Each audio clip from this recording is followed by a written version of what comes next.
Olá, meus irmãos, continuando no nosso plano de leitura diária da Bíblia em 365 dias, eu vou meditar com vocês hoje nos capítulos de Josué, de 1 a 4. Nós lemos em Deuteronômio, no último capítulo de Deuteronômio, que Moisés havia falecido, né? O Moisés que viveu 120 anos e os últimos 40 junto com esse povo no deserto, guiando-os, orientando-os, né? De acordo com o que Deus orientava. Esse Moisés a quem o Senhor conversava face a face, né? A quem o Senhor conhecia face a face, a quem o Senhor orientava, né? E a Bíblia nos diz que não houve profeta como Moisés, né? Nem alguém que executasse os feitos tão temíveis quanto ele executou. Então, nesse sentido, nós conseguimos imaginar o quão desencorajado, desesperançado aquele povo estava, né? Mas Deus, em sua infinita bondade, Ele continua fazendo, Ele continua falando. Então, no capítulo 1, o Senhor fala com Josué, né? E o Senhor, num primeiro momento, Ele vai reforçar a promessa e a aliança que Ele tinha feito com Moisés. Então, onde Ele diz, em todo lugar onde puseres os pés, eu darei a vocês. Como estive com Moisés, estarei com você por onde andar. Nunca o deixarei, nunca o abandonarei. Que lindo isso. E a expressão seja forte e corajoso, ela aparece 4 vezes nesse primeiro capítulo. A primeira no versículo 6, a segunda no versículo 7, onde também está escrito, seja forte e muito corajoso. E a terceira no versículo 9, onde está escrito, seja forte e corajoso, antecedido pela frase, não fui eu que lhe ordenei, ou seja, deixando claro que era uma ordem. Essas 3 vezes é o Senhor falando com Josué. E mais uma vez essa expressão, seja forte e corajosa, ela vai aparecer no versículo 18, onde o povo tá respondendo a Josué, somente seja forte e corajoso, não se apavore e nem desanime.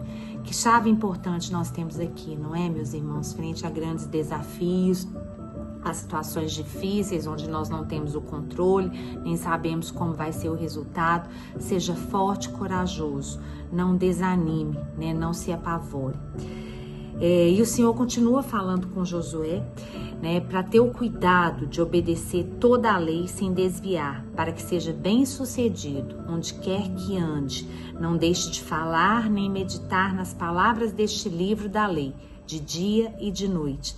Desta forma, seus caminhos prosperarão e você será bem sucedido.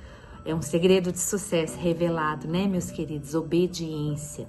Então, olha só, quão rico é esse primeiro caminho, nesse primeiro capítulo, né? Seja forte, seja corajoso, seja obediente. O nosso segredo de sucesso aí, né?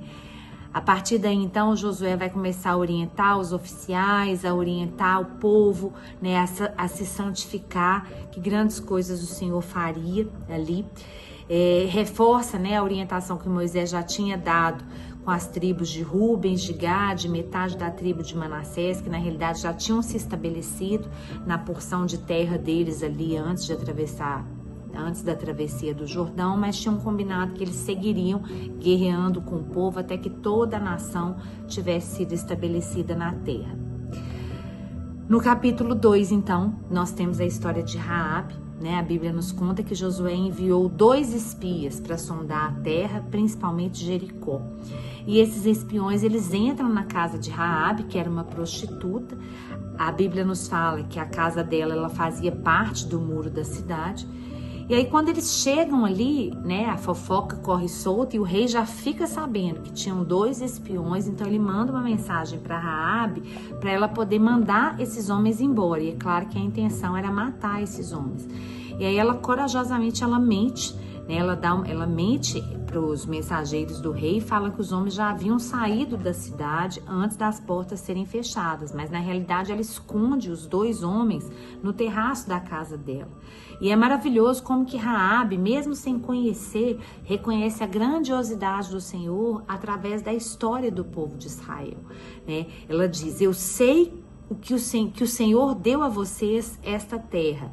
E ao mesmo tempo, ela revela como é que o povo da cidade estava apavorado, né? Eles estavam desanimados e desencorajados só por saber tudo que o Senhor já havia realizado na vida do povo de Israel, desde a saída do Egito, né? Então ela faz um acordo com esses homens, onde ela troca a vida dela e da família dela pela vida desses homens. Ela preserva a vida desses homens sem contar que eles estavam ali. E é maravilhoso, né? Como que o Senhor torna o improvável em participante, né? Ele transforma o improvável em participante da promessa, porque não só ela tem a vida preservada, como lá, né, ela vai fazer parte e vai entrar na genealogia de Jesus. O capítulo 3, então, nos detalha a travessia do Jordão, né? Josué ordena ao povo para se santificar, porque no dia seguinte o Senhor faria maravilhas, ordena aos sacerdotes que carregassem a arca, e a Bíblia nos fala que quando esses sacerdotes colocam os pés ali na beirada do Jordão, e a Bíblia deixa clara também que o rio estava cheio, né? O rio Jordão, as águas estavam transbordando dos dois lados, estava cheio, transbordando em ambas as margens, porque era época de colheita. E assim que os sacerdotes tocam a água, a correnteza que descia parou de correr, formando uma pira, uma muralha de água numa cidade distante, que era Adã, e as águas que desciam se escoaram e formou um espaço ali onde os israelitas começaram a ultrapassar, a atravessar. Os sacerdotes pararam com a arca no meio da travessia e enquanto isso o povo foi atravessando e todos passaram perante o Senhor, representado ali pela arca da aliança. No capítulo 4, o Senhor continua falando, fala mais uma vez, né, a Moisés, para que ele separasse 12 homens, um de cada tribo, e cada um desses homens deveria pegar uma pedra, e uma pedra ali do meio do Jordão, onde os sacerdotes estavam parados com a arca. E orienta a Josué que essas pedras seriam usadas para construir um memorial do outro lado. E Josué também pega 12 pedras e coloca ali no meio, onde os sacerdotes estavam, né? Ergueu ali no meio do rio. E depois que todos passaram, os sacerdotes também cruzaram e colocaram os pés do outro lado, as águas voltaram ao seu lugar. E aí o povo acampou em Gilgal, onde Josué foi construir, né, esse memorial, né? Ele ergueu as pedras, reforçando ali o propósito desse memorial, que era para sinalizar que naquele lugar Israel havia atravessado o Jordão em terra seca, como já havia feito no Mar Vermelho, lá atrás. E assim o Senhor fez e ordenou para que todos os povos da terra saibam que a mão do Senhor é poderosa, para que sempre temam o Senhor, o seu Deus. E esse é o nosso Deus, continua sendo assim até hoje. Amém? Deus abençoe, meus queridos. Um ótimo dia para vocês. Fiquem com Deus.